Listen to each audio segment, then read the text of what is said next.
I guess I am live. So, welcome to another session of these workouts or study with me, or however you want to call it, where I share with you some of the things that I do to learn languages and some of my thoughts about language learning. And I welcome you to ask me questions or make comments or share your own experience. And you can do it in whatever language is convenient for you. I will wait till I'll kind of give you my thoughts of the day and share with you what I'm doing. And then with 10 or 15 minutes to go, we'll just let that ring. Then I'll try to answer the questions that you can start submitting right now. So I had this thought. Come on. I had this thought while having my online session with my Farsi tutor on Thursday. And she's a very good tutor because she doesn't correct me. She sends me a detailed report of all the words that I struggled with, the phrases that I struggled with. And mostly she puts me at ease. I don't have to think about what to speak. She asks me questions, and then when I struggle for words, she provides them for me in Farsi. And the whole thing is a very enjoyable experience because I don't expect perfection. I don't worry about the mistakes that I make. I just let the language come out. Sometimes I think I'm doing better. Sometimes I think I'm not doing as well as I did before. None of that really matters because I think in language learning, I thought to myself, we have to be able to deal with, less than perfection problems. That's part of the problem with all the testing that goes on in schools. It's as if we learn for a test. So if the goal is to do well in the test and then you make mistakes, then of course you're defeated. If the goal is to simply expose yourself to the language in the knowledge that that is having a beneficial effect, it's making your ability in the language, your knowledge of the language, your sense of the language better and better all the time.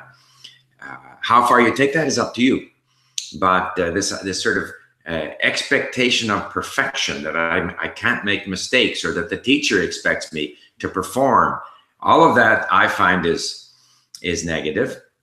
Not because, and when we are under pressure, we do less well. There's no question. The more relaxed we are, the better we're going to speak. When we're under pressure, we can't remember anything. And life, of course, is full of imperfection. Language learning is a world of imperfection, a world of making mistakes and forgetting and not being able to say things. And this applies too to some of the tools we use. Sometimes I get comments, oh, Google Translate is no good. Google Translate is Google Translate. It's better than not having Google Translate.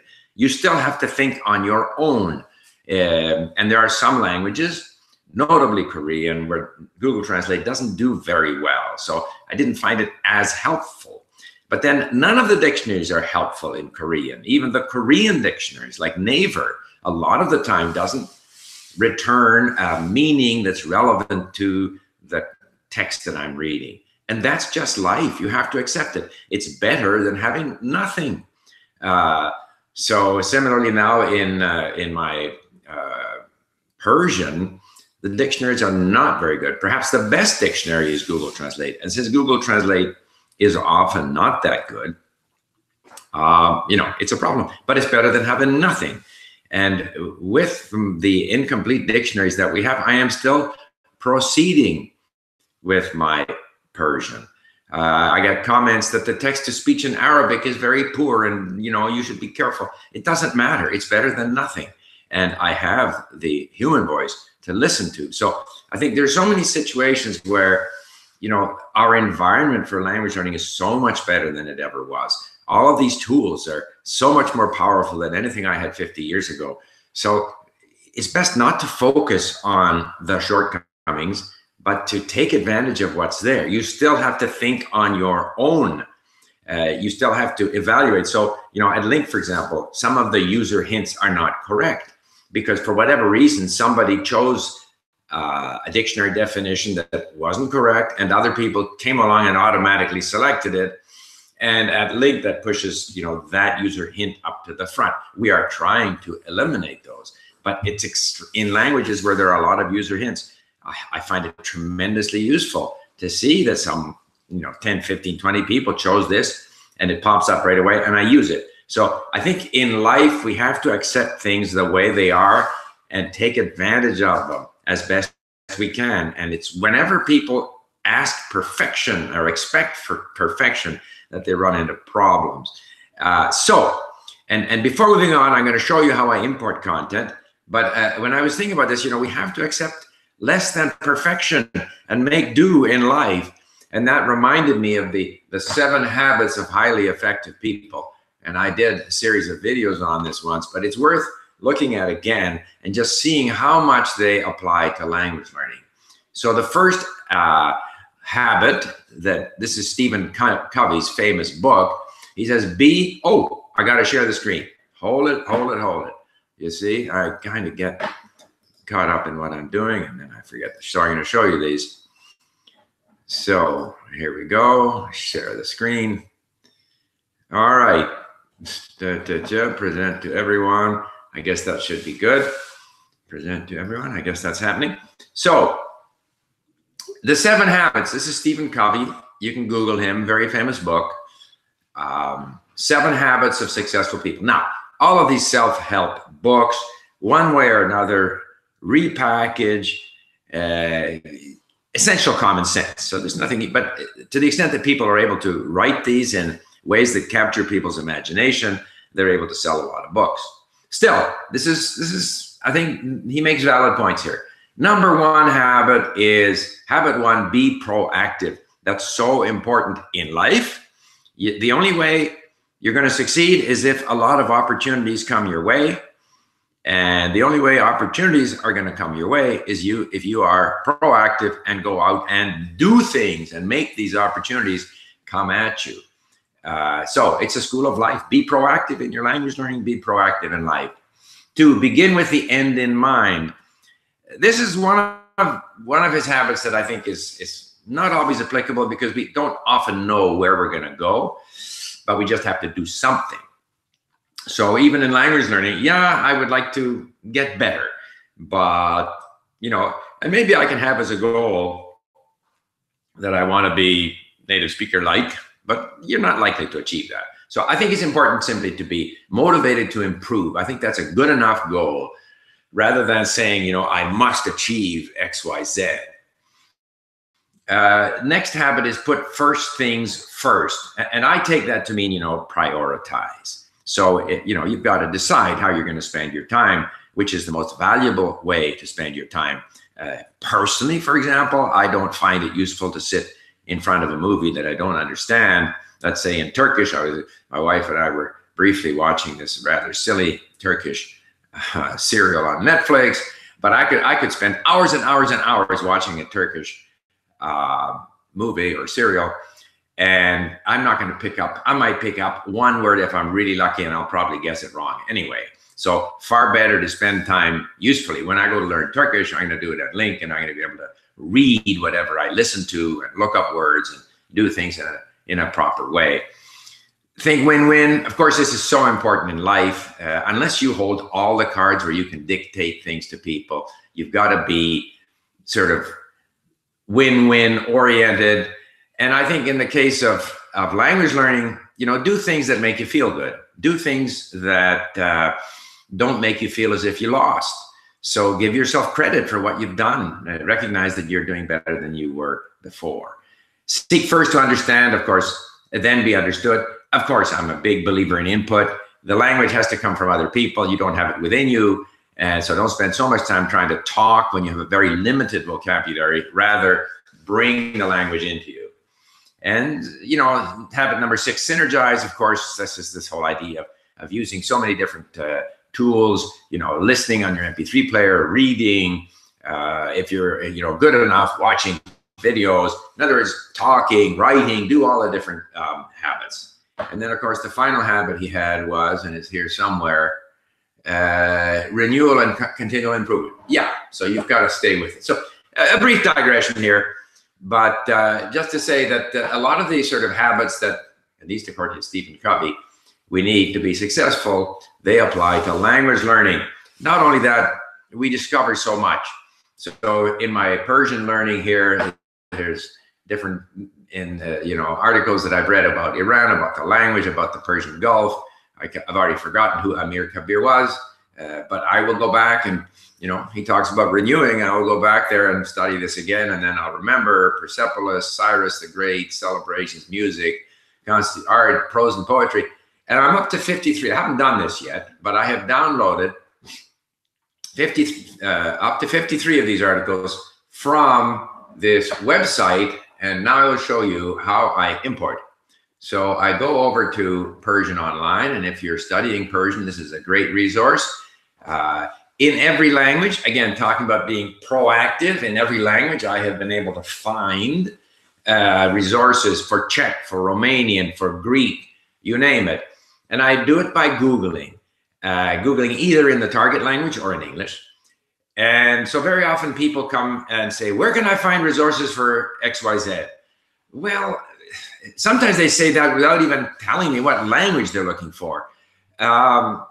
I mean, you have to be a bit of a self-starter. You have to be proactive. Start looking. And to some extent, if you say, okay, I'm learning Greek, I have these resources, but I'm looking for more resources. So at least you're sharing those resources that you have been able to find with other people. We have to be proactive in trying to find good content. Now, so I am now up to the intermediate level. They're here at this Persian Online. Boy, I wish they had this for Arabic. At any rate, Persian Online, they have a beginner group, what they call elementary, which is starting again, it has tidying up your room and going to a restaurant and stuff. And then what they call intermediate has some interesting articles on things related to, Persian culture and history and stuff. So I have downloaded up to number 53. So I'm going to download the next one, which is 54. So we open this up. And what they offer you is a video, which I usually ignore. Then they have the Persian text. And what I do is I take this Persian text and I right click on here, save link as.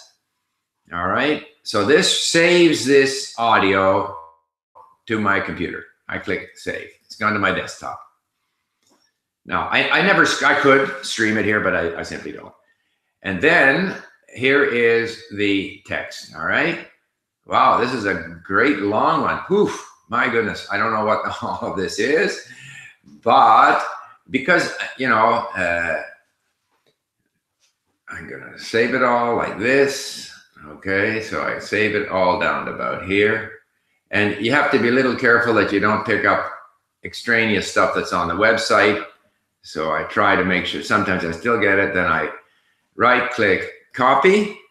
Then I go to my, here I am. Okay. So because I already have a course, so normally to import, I would say import. I can also do it this way. I can import the lesson. So I get two ways I can do it. I can either open one of these and then go to edit the lesson. So I'll show you that first. Let's say open this lesson here.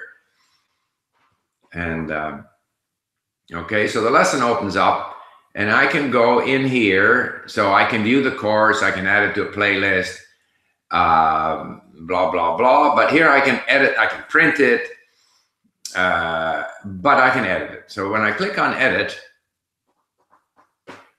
I am now into the sort of import lesson area, and I can see that I have downloaded all of these. So here I could add a new lesson. Now, I'll just go over here and show you if I don't do it that way. This is in Arabic. Let's go to Farsi. There we are, Farsi. I could also go import lesson. We'll just let it ring. Import lesson. And then I have to choose Persian Online 3. Okay. And then I would import it there. So it really doesn't matter where I do it. So let's do it here since I'm here. So then I still have my saved text. So I paste it here. Okay. And this is number 53. So I go, I believe it was 53. What was it? No, it's 54. There we go, 54. Okay. 54. Now, because this is strictly for my own use, it doesn't matter what I put as the title. I'm not allowed to share these because we don't have permission. So I sometimes just put this in English. It's just a matter of being able to recognize. Okay. Now here I have upload audio file. So I click on upload audio file and I go to my desktop and here I have it, 54. So I double click on it and that is now uploaded as an audio file. Then I go and I save it. Bingo. So this now saves and I now have this lesson. Takes a little while sometimes, it's okay with the sound file. So now you see that this Persian Online course has gone up to number 54. I'll normally do sort of 5 at a time. You know, this is where I say, okay, this morning I'm going to invest in getting some more content into my system. So if I go to my lessons now and Persian Online, and I open this course here, Persian Online 3, lo and behold, Haftkhan is there. And if I open it, and it says there are 36% blue words. All of these new ones that I haven't done yet, they have a lot of new words. Like 35% is tough. This one here is 20%, but I've started on it. So these are going to be more difficult for me, 28%. I'm now sort of leaving the area of easy content, such as my mini stories and stuff, where a lot of the vocabulary repeats and it's the more common, you know, verbs. I'm now getting into stuff where A, it's more difficult vocabulary, and B, there's probably a portion of those, you know, blue words are going to be names of poets, names of writers, names of places, which I won't claim credit for as known words. I'll have to ignore them, but that does, at least at this point, bump up the number of blue words. And of course, they also have a lot of words, yellow words, links that I'm in the process of learning. So I will be seeing 120, 100 or so, 80 words that I have already met and I'm trying to learn. So, and that's kind of where I, you know, and I like to, if I go back to my lessons, as I've said before, I like to vary it between, I still do the mini stories. I was listening to them this morning because I still get things, words, vocabulary that I've forgotten. I vary the difficulty level all over the place. Okay. I think that's it. Now, if anybody wants to ask a question about any aspect of what I've demonstrated here, please do so. And in fact, I'm going to have a look here on my iPad just to see if there are any questions that I can answer right away here. So let's have a quick look here. Are you going to visit Japan at some point? I'm going to be in Japan. Oh, Eric Roberts, that wasn't for me, but I'm going to be in Japan in October. Good morning, Edwin Finch, blah, blah, blah. I have a unit, and if, what, and you know, I don't think I would be a leader. Thanks. So, Mark Chavez thanks me for my videos and for LingQ. I appreciate your support. I love LingQ. I love to hear it. Now, good morning from Abdul Khalik. Vitayu, okay, from Ukraine. Vitayu, Vas. I'm inside. I want to learn English, blah, blah, blah. Please talk more about LingQ Goes, the company and all. Okay. LingQ Goes, the company. Okay. I mean, Mark and I, my son Mark and I, we have committed a tremendous amount of time, energy, money into LingQ because, you know, obviously I love language learning. It's something I did at the end of my career in the lumber business. I just see so much opportunity for people to learn languages. People around me who come up to me and say, geez, I'd like to learn Spanish. I'd like to learn this, and people don't. So, I mean, it gives me great satisfaction, A, to learn languages on my own, and B, to see other people succeeding with LingQ. But by the same token, LingQ also has to succeed. So we're constantly tweaking and trying to find ways that can generate more traffic, make it easier for people to understand. I mean, our goal is to slowly increase our membership in order that Link can succeed. And slowly we are succeeding at that goal. So we don't have anything beyond that. We're not going to be the next, I don't know, whatever, Duolingo, but we just want to gradually succeed. I think that's about all I can say. Now, question, I have a problem with create sentence on my own. I'm not sure, is it correct? Order it, what do you recommend me to? Okay, so obviously this whole question of getting to output. This is from Marcin Wojtowicz. Yeah, we are, I have found that we just have to create these sentences. We just have to speak with whatever we have been able to create in terms of language habits in our own mind. We have to let that out without worrying, without second guessing. And most of the mistakes we will correct ourselves with enough input and output. It's like children. Children don't, some people sometimes say, well, you need to correct because look, mothers correct their children's English or whatever, Polish, and therefore the children end up speaking correctly. That's not true.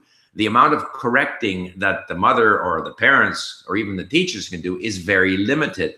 People learn from their peers.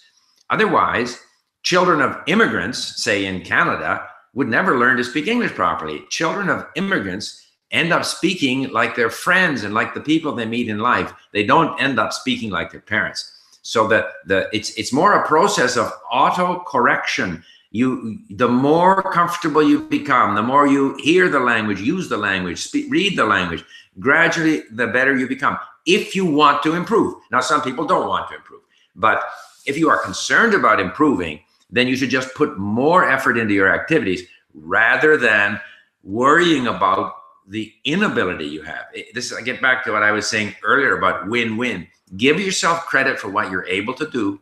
Rely on the fact that it will gradually get better, and don't worry about your mistakes. When I speak to my tutors, I don't worry about my mistakes. I'm happy to make them, and I'm happy to engage. And I realized that 6 months ago, I couldn't put 2 words together in Persian, let's say. And now I struggle, but I can speak. Okay, Longman Dictionary for which language? So we're happy to add dictionaries at LingQ that we are able to connect to. And if you have say if it's Polish, English, Polish, or whatever it might be, the best place to recommend a dictionary is on our forum, but we're happy to do that. I lose focus when listening to my target language. How do you improve your ability to focus? Okay, well, first of all, most of my listening is while doing other tasks. So I think if I just sat down to listen, I would lose focus. But if I am doing something else, I accept the fact. Again, it's accepting less than perfection. I know that I focus in and out. I know that something comes up that takes me away from what I'm listening to. But I also am well aware that every so often I notice something when I'm listening. And of course, there's 2 types of listening in a way. There's the listening that I do of the mini stories where it's kind of like an exercise in trying to improve and trying to remember, as opposed to when I get, further enough along in the language, I'm listening because I'm intrinsically interested in what I'm listening to. But even there are parts that I don't understand. So again, I accept the fact that the listening is going to have parts that I don't understand. There are times when I lose focus, and yet still it's a learning activity that I am able to do while doing other tasks. So if I have to, peel potatoes, yeah, I don't mind. I can stand there and peel potatoes because I am slowly learning, the language. So how do you really learn vocabs? I mean, to me, it's entirely the process that we have at LingQ. Okay, I read, I listen, I do a bit of reviewing when I turn the page in the lesson, and I just continue doing that, and gradually, it sinks in. Anki, okay, that's, some people like Anki. I'm not a fan. I don't like spending. I have so many words that I'm learning all the time. If I had to go through them all on Anki, it would be rather uninteresting. I prefer to encounter those words in whatever order they appear in the content that I'm listening to and reading.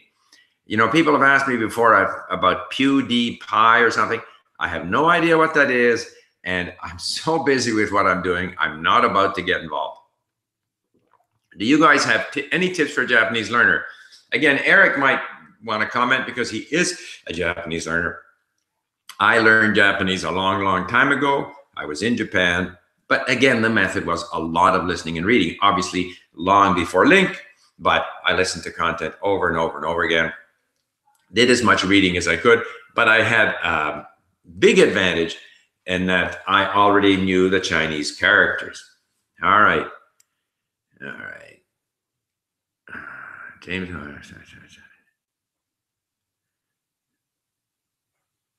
Okay, let me have it. Okay, now a lot of these are not intended towards me, so I'll just, hi Steve, fan, does LingQ teaches the students like italki? Okay, we do have tutors. You find them at the tutor section here. I see that I'm still sharing my screen. So if you go to the tutor area here, and here we have, oh, I see there's a new tutor there. Here we have our tutors, and you can connect with them and book them. I use tutors from LingQ, both in Arabic and in Persian. Okay, here we have a huge problem with collocations. Again, you're getting too technical. I wish no one had invented the term collocations. You just get more and more used to the language, and you will gradually start using natural phrases. And if you're learning with LingQ, then you should save phrases, and you start to get a sense of how these words are used. I kind of feel that a lot of these technical terms are not helpful because people then become self-conscious. Geez, am I using collocations correctly? Forget it. Just get used to the language, and you'll gradually speak more and more naturally. Okay. Hello, Steve from Moscow. Hello, Rudolf Sergeyev. Moscow. God, I had a great time there.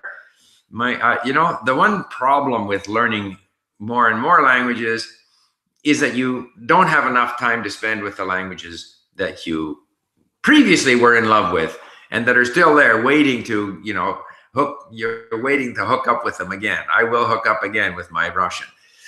Okay, well, I absolutely opened my eyes with different. What do you read without audio? When do you read without audio when starting a new piece? I'm assuming this is directed towards me. So a new piece, I will typically, it varies. Sometimes I read it first. I guess most of the time I listen first, just to get some momentum for the piece. But if I don't have that opportunity, then I read. And after having read it, then I definitely want to listen to it, because I find I need both in order to remember anything. If I'm having a conversation with my tutor and she tells me the word for something is this, there's no way I can remember it. I can't even repeat that 2 minutes later. So zero ability to remember anything that I'm told in a conversation. But if I get it, when I get my tutor's report here at LingQ, I get a report it'll have that word in it. I can read it, I can review it, I can listen to it a few times. The teacher records my list of words and phrases, then I have a chance. So it's a combination of both. And I haven't found that it matters what you do. You just do whatever you feel like doing. You feel like listening, you listen. You feel like reading, you read. You feel like reading and listening at the same time. I sometimes do that. I think you want to mix it up. I think in language learning, variety is good. Okay. And number two, you really have interest anyone over there. People ask, it's a joke. Any new languages coming? Again, new languages, we're of two minds. We get asked to, add languages, and the reality is that not many people study those languages. So we recently added Gujarati and we added Bulgarian. We add languages because people provide us with, let's say, the mini stories translated. So if someone has put the effort into creating content that is audio and transcript for those languages, we will add them. But realistically, not a lot of people study them. Okay, hi from Algeria. Well, I was next door in Morocco, had a great time. Blah, blah, blah. I would like to visit Algeria one day. And what do you think about that? Tell us something about it. Okay, I think I need some motivation. Okay, so I think a lot of people are talking with each other. Let me get out of, there's no particular issue that you would like to have me address. I will stop my share screen, stop, and I'm back here. Okay, that's it. I don't know that there's anything else people want to raise. So thank you. I'm going to get back to studying my Persian, and thank you for participating. Bye for now.